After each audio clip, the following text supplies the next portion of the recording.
Subscribe now and press the bell icon. Never miss an update. Hello दोस्तों, maxima education point में आप सभी लोगों का बहुत बहुत स्वागत है।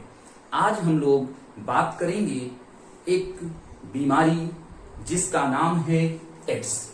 दरअसल जितनी भी प्रतियोगात्मक परीक्षाएं होती हैं, जितने भी कंपटीशंस होते हैं, उन सभी में जब सामान्य विज्ञान के अंतर्गत आप आते हैं तो सामान्य विज्ञान के अंतर्गत एक बायोलॉजी विषय जीव विज्ञान और उसके अंतर्गत जब कंपटीशन में प्रश्न पूछता है बीमारियों से संबंधित, तो कहीं ना कहीं एक प्रश्न आपका इस बीमारी से जरूर देखने को मिलता है। जैसा कि आप सभी पहले से जान रहे हैं कि यह बीमारी क्या होती है, तो आज हम लोग बात करेंगे इस बीमारी से संबंधित महत्वपूर्ण जो परीक्षा उपयोगी प्रश्न हैं, कौन कौन से ऐसे प्रश्न हैं जो पूछे जा सकते हैं या जो लगातार पूछे गए हैं। शायद उम्मीद है कि आप सभी को कुछ ना कुछ प्रश्नों के उत्तर जरूर पता होंगे, लेकिन फिर भी बहुत सारे प्रश्न आपको ऐसे मिलेंगे जिनके उत्तर आपको नहीं पता होंगे। इसलिए आप सभी पूरी क्लास, पूरे वीडियो को देखें लास्ट तक और ऑब्जर्व करें कि कौन कौन से प्रश्न आपको देखने को मिलते हैं। चलिए देखते हैं सबसे पहले बीमारी जिसकी बात आज हम करने वाले हैं, जिसका नाम है एड्स।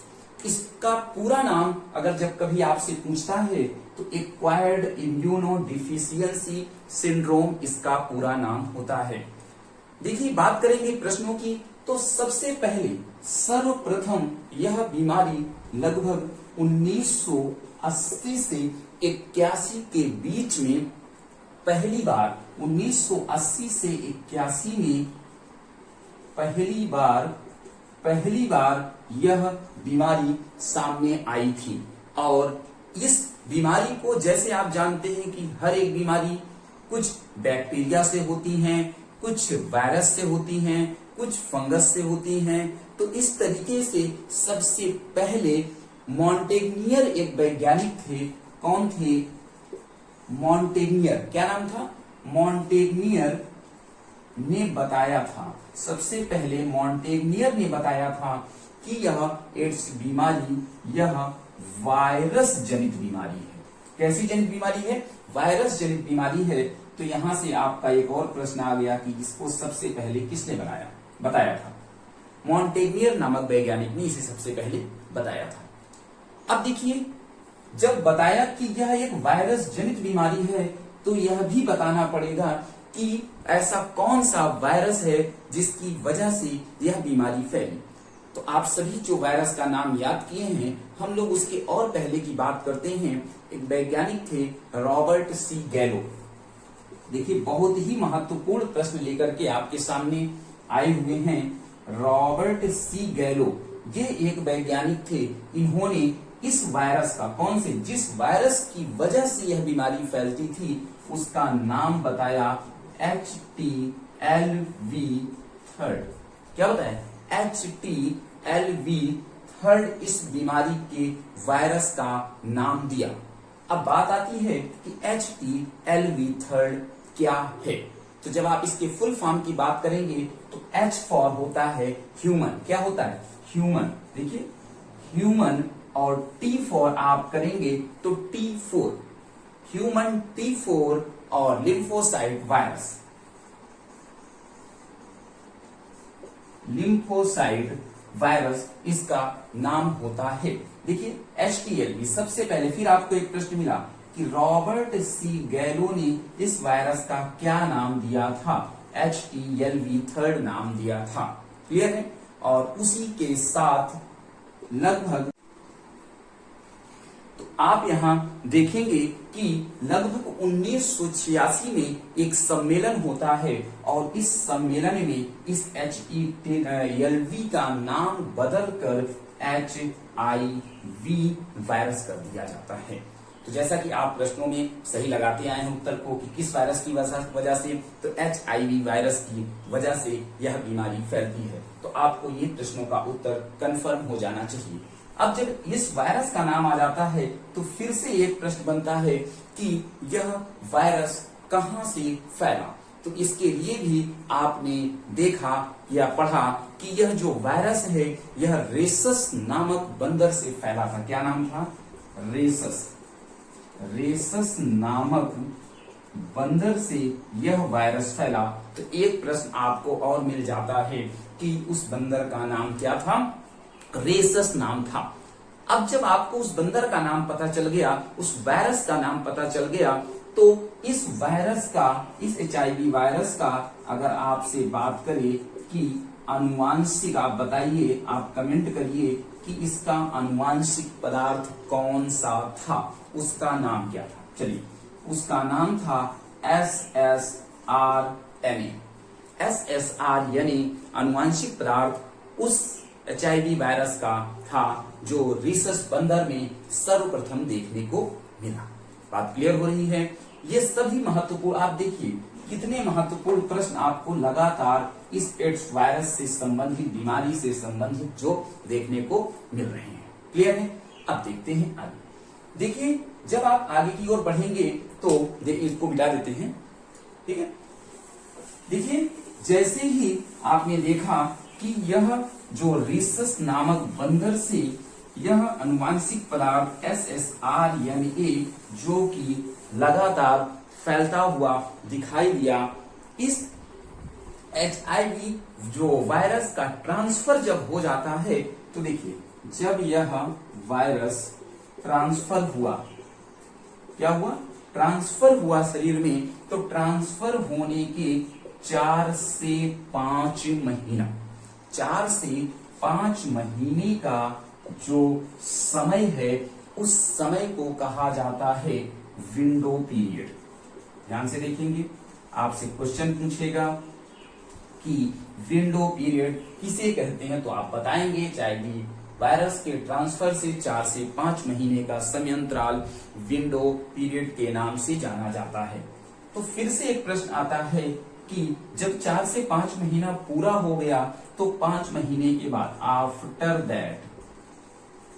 दैट उसके बाद का समय क्या कहलाएगा? तो उसके बाद के समय को हम कहते हैं उद्भवन काल कहा जाता है। क्या कहा जाता है? उद्भवन काल कहा जाता है, इंक्यूबेशन पीरियड कहा जाता है। क्या कहते हैं?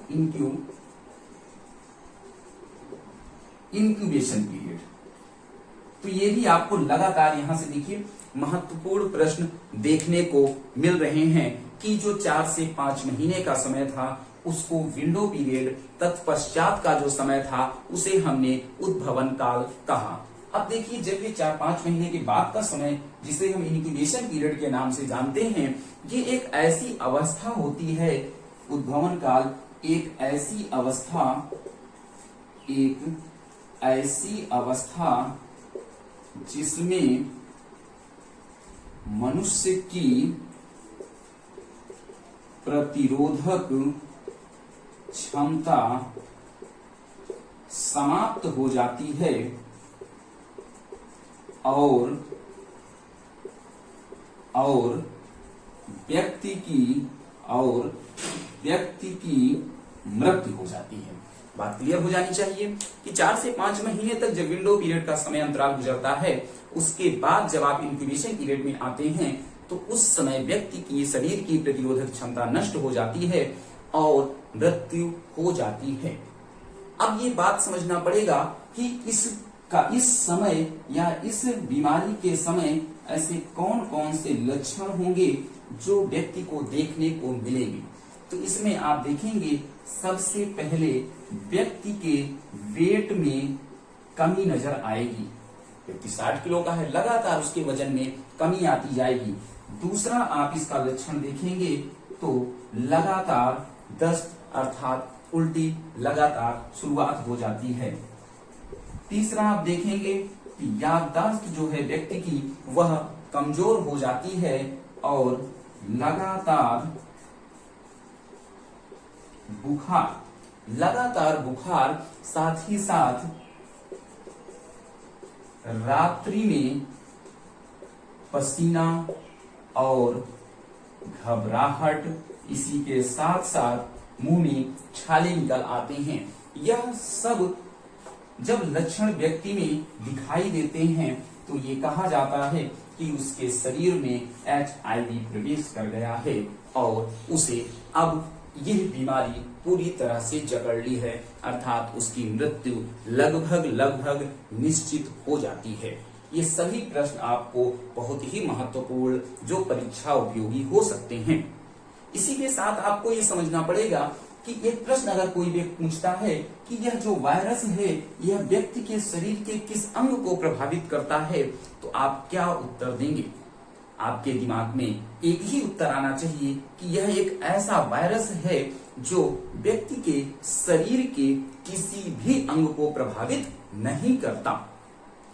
जब ये व्यक्ति के शरीर के किसी भी अंग को प्रभावित नहीं करता तो फिर व्यक्ति की मृत्यु कैसे हो जाती है, इस बात को हम लोग समझेंगे। क्लियर है? देखिए, जब यह वायरस व्यक्ति के शरीर के किसी भी अंग को प्रभावित नहीं करता तो फिर मृत्यु कैसे हो जाती है? दरअसल यह जब किसी अंग को प्रभावित नहीं करता बल्कि व्यक्ति के शरीर की जो WBC है उसकी T4, ध्यान देंगे, T4 लिम्फोसाइट को नुकसान पहुंचाता है। डायरेक्ट इसका प्रभाव यही पड़ता है और इसका जो रिजल्ट परिणाम देखने को मिलता है वह वही कि प्रतिरोधक क्षमता क्या हो जाती है? नष्ट हो जाती है। और जब प्रतिरोधक क्षमता नष्ट हो जाएगी तो मृत्यु निश्चित हो जाती है। इसलिए जब भी यह प्रश्न पूछा जाए कि किस अंग को प्रभावित करता है तो आपका उत्तर होगा यह शरीर के किसी भी अंग को प्रभावित नहीं करता। फिर से एक प्रश्न आता है कि इस वायरस या इस बीमारी को पता लगाने के लिए हम लोग कौन सा टेस्ट करते हैं? तो आपके दिमाग में आ रहा होगा कि सर इसमें एलिसा टेस्ट किया जाता है। कौन सा टेस्ट किया जाता है?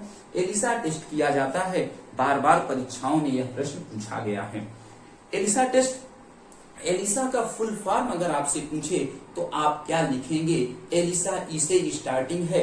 एलिसा ई से, ई का मतलब होता है एंजाइम। क्या होता है? ई का मतलब होता है एंजाइम और एंजाइम के बाद एल का मतलब आप बताएंगे लिंक्ड मतलब जुड़ा हुआ और आई से अभी आपने देखा कि इम्यूनो और एस से होता है सॉर्बेंट। यहां पे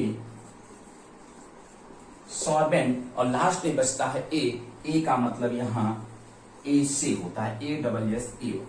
यह भी आपको याद होना चाहिए, एलिसा टेस्ट और उसका पूरा नाम।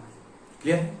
फिर आपके दिमाग में एक प्रश्न होगा कि इसके कारण क्या होते हैं? यह बीमारी या वायरस किस तरीके से हमारे शरीर में प्रवेश करती है? तो सबसे पहले आप यहाँ देखेंगे यह दूषित सुई के प्रयोग से हमारे शरीर में फैलता है। जैसे मान लीजिए यह कोई व्यक्ति है और इस व्यक्ति को पहले से HIV वायरस ने जकड़ रखा है। इस व्यक्ति को इंजेक्शन लगाया गया और वही इंजेक्शन, वही सिरिंज उठा करके किसी सामान्य व्यक्ति के शरीर में जब लगा दी जाती है तो यह व्यक्ति भी HIV वायरस से संक्रमित हो जाता है। दूसरा, संक्रमित व्यक्ति का रक्त चढ़ाने से, ऐसा व्यक्ति जिसका ब्लड जो है वह संक्रमित है तो उसका जब आप ब्लड अपने शरीर में चढ़ाएंगे तो आप भी या वह व्यक्ति, चढ़ाने वाला व्यक्ति भी इस वायरस से क्या हो जाएगा? संक्रमित हो जाएगा। तीसरा है संक्रमित व्यक्ति से असुरक्षित यौन संबंध बनाने से। जो भी व्यक्ति संक्रमित है उस व्यक्ति से दूसरा व्यक्ति जब असुरक्षित यौन संबंध बनाता है तो उस कारण से भी यह बीमारी दूसरे मनुष्य में फैल जाती है। साथ ही साथ यह मां के गर्भ से बच्चे में भी यह बीमारी फैलती हुई दिखाई देती है। तो ये सभी महत्वपूर्ण प्रश्न। इसी के साथ साथ आपको एक बात और ध्यान देना है कि इस बीमारी पर लगातार इसकी सुरक्षा, इसकी देखभाल, इसका नियंत्रण करने के लिए एक संस्था है जो लगातार कार्य कर रही थी और आज भी लगी हुई है। उस संस्था का नाम है नाको, NACO उसका नाम है। नाको एक ऐसी संस्था जो इस पर नियंत्रण का कार्य करती है। National AIDS Control Organisation, National AIDS Control Organisation एक ऐसी संस्था जो इस पर नियंत्रण का लगातार कार्य कर रही है। और इसी के साथ एक और प्रश्न कि रेड रिबन और रेड रिबन एक्सप्रेस जो है उसका संबंध एड्स जागरूकता से है। प्रश्न पूछा जाता है कि रेड रिबन, साथ ही साथ 1 दिसंबर को प्रतिवर्ष एड्स दिवस मनाया जाता है। तो ये रहे सबसे महत्वपूर्ण प्रश्न जो आपको किताबों में लगातार या बहुत ही आसानी से नहीं मिल पाते। तो आप सभी को ये जानकारी, यह प्रश्न, यह उत्तर कैसे लगे, आप सभी कमेंट करके हमें लगातार बताते रहिए। तो हम लोग अगली क्लास में एक नए टॉपिक को लेकर के मिलेंगे। तब तक के लिए धन्यवाद।